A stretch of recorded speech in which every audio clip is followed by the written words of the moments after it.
The final two films are scored by the popular composer Alexandre Desplat. Again, Desplat pretty much discards anything that came before and does his own thing. The first music we hear is this kind of action strings template. These ostinatos with basic textures over the top, very common in modern film music. Check this out.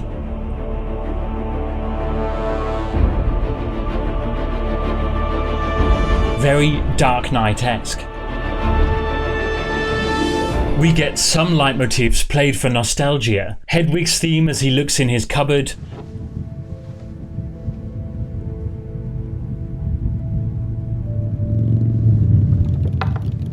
And Hagrid saying this. I brought you here 16 years ago when you were no bigger than a bow truckle. Seems only right that I should be the one to take you away now. Yes, it's all very touching.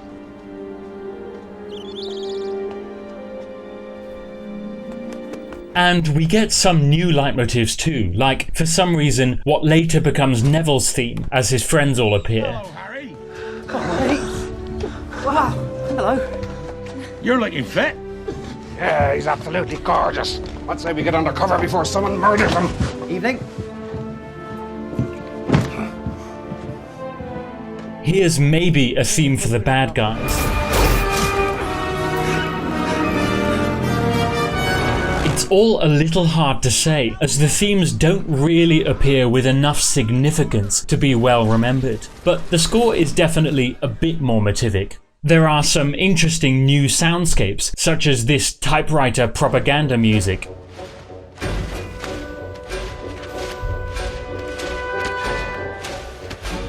Or this music when we hear about the Deathly Hallows.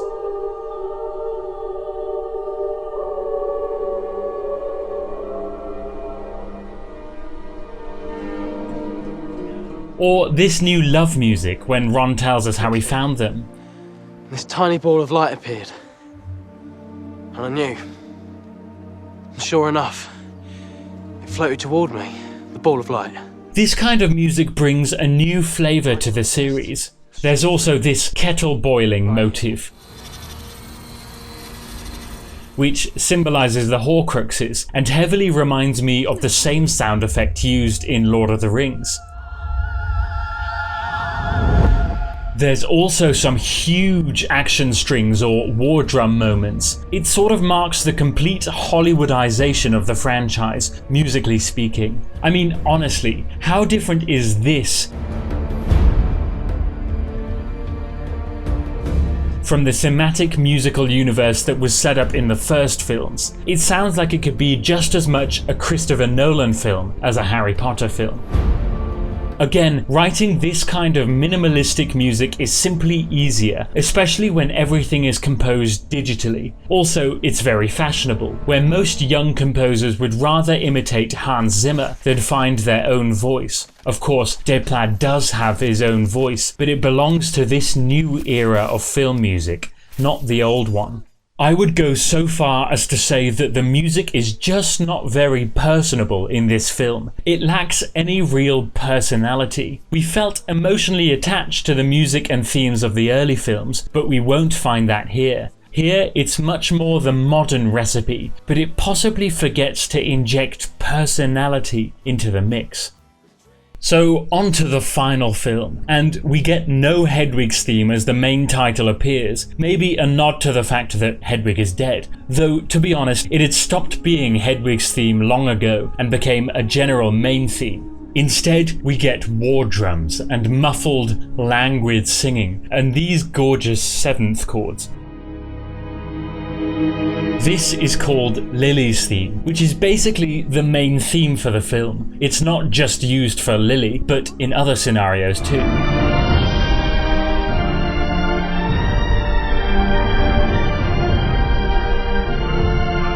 There are some other sort of motifs or themes. Take this battle music.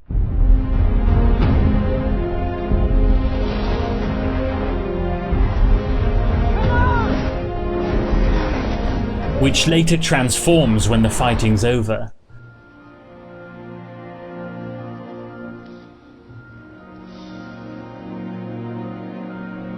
But it's not really a lot to grasp onto.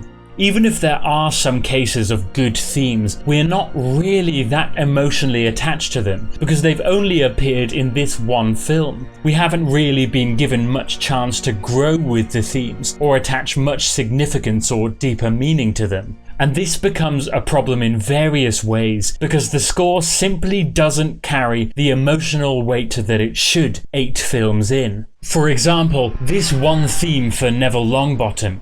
Now, I only watched the film once, but I noticed it twice. Once as he crawls up from the bridge,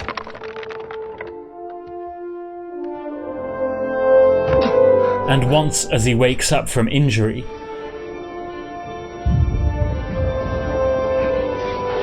Now, it's okay, but imagine instead that we had carried a theme for Neville right from the first film, back when he was bumbling and dopey, and this theme had grown with him over 7 films. Imagine the power that this theme could have now, transformed into a heroic version. Imagine the emotional weight that that would carry. Instead, we've only heard the theme twice or so. We've had no chance at all to become familiar with it or emotionally attached to it. So these moments carry no musical weight beyond being generic hero music that could come from any film.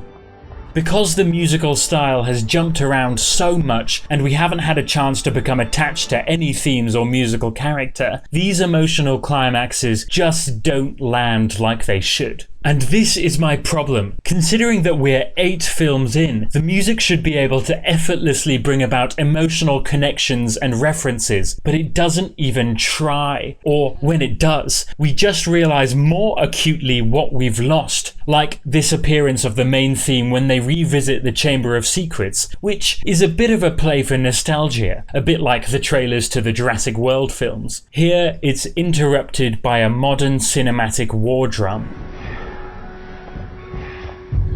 A perfect reminder of what we've lost, the modern cinematic style cutting off the old melodic style of John Williams. However, this all changes dramatically in the epilogue, which, musically speaking, is extremely emotional. We hear the family theme again after 6 films of absence, but we still remember and emotionally associate with it because John Williams did such a good job of exposing it properly in the first film. And deep down, we recall our first days at Hogwarts, and we get all emotional because that's the power of leitmotifs and familiar themes when used properly.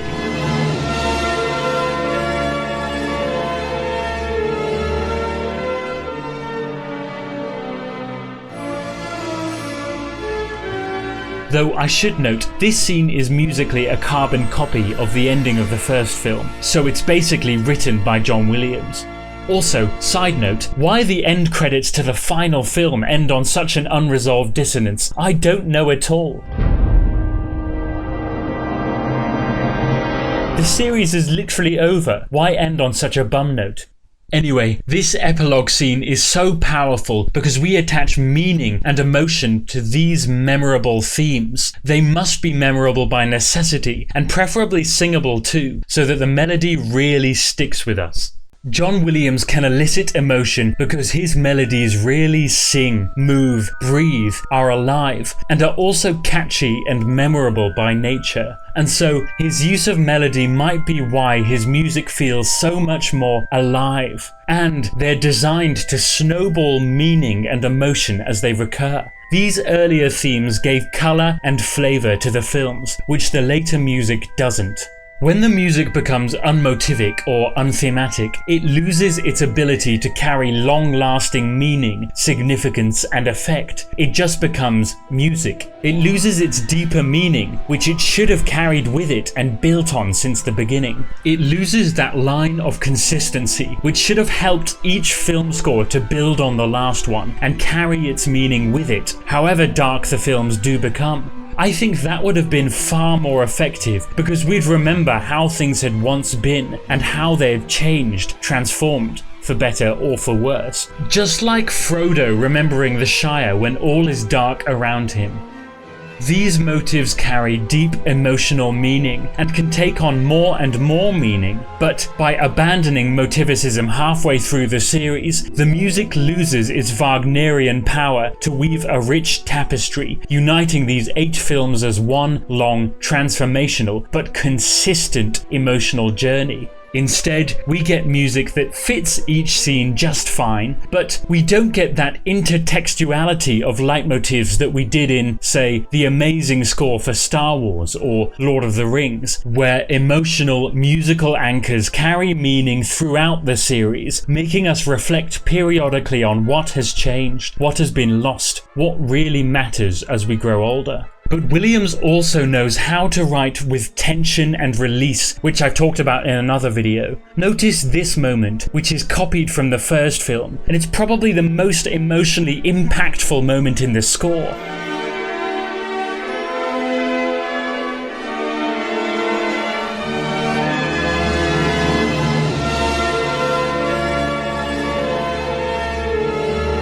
Why? Partly because this leitmotif carries a deeper meaning, but also because it's one of the only moments in these later scores with any tension and release. As I said earlier, Williams builds momentum and climaxes through harmonic and melodic tension and release, whereas later composers build tension and momentum through string ostinatos and war drums. And once you've heard so many action strings and war drums, they all start to sound the same. Yet Williams brings constant richness and emotional climaxes to the table through use of great harmony and melody. I suppose, again, it's the ideals of traditional classical music versus the ideals of the modern age and the digital producer. These later composers use simple harmonies, action strings with simple melodies over the top that don't require tension and release.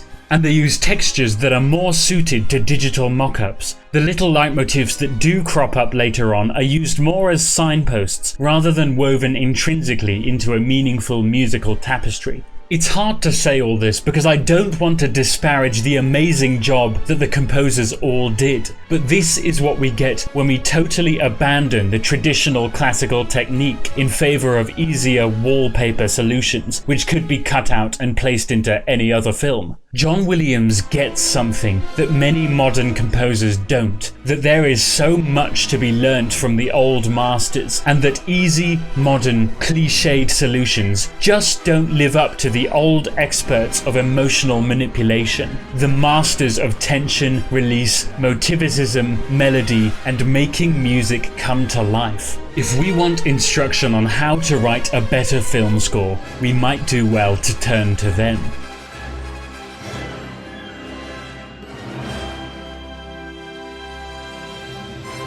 I hope you enjoyed this video. It was great fun to make. If you enjoyed it, then please do leave a like, comment, and subscribe, as I will be making more like this in future. Thanks for watching.